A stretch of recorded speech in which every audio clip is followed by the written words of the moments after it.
Maayong buntag sa tanan. For today's recipe, sweet and sour chicken.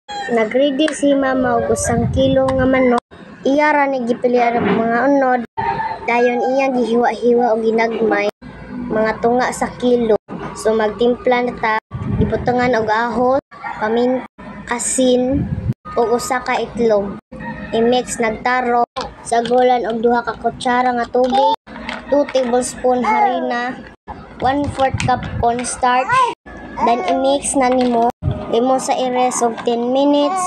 Then manandam na ta sa para sa sauce. Chang syrup, 1/3 cup ketchup, 3 tablespoon vinegar, 1 tablespoon soy sauce, 2 tablespoon sugar, minta, gamayng asin. Balik ta sa ato ang gitimpla nga manok.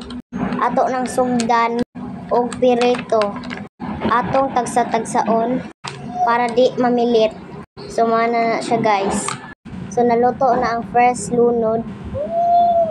So ato na luto na ang kaduha para mahuman. So maura gyapon ninyong buhaton guys. Ato lang tiwason og pirito. So nahuman na ta guys. Magluto na ta sa sauce.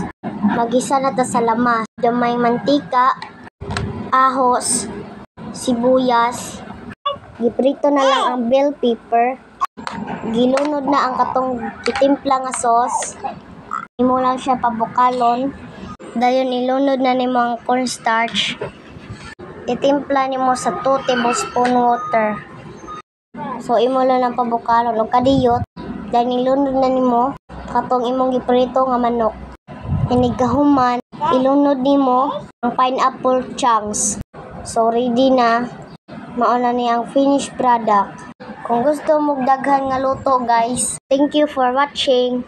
Pa-follow na lang guys para updated ka sa sunod na recipe. Daghang salamat.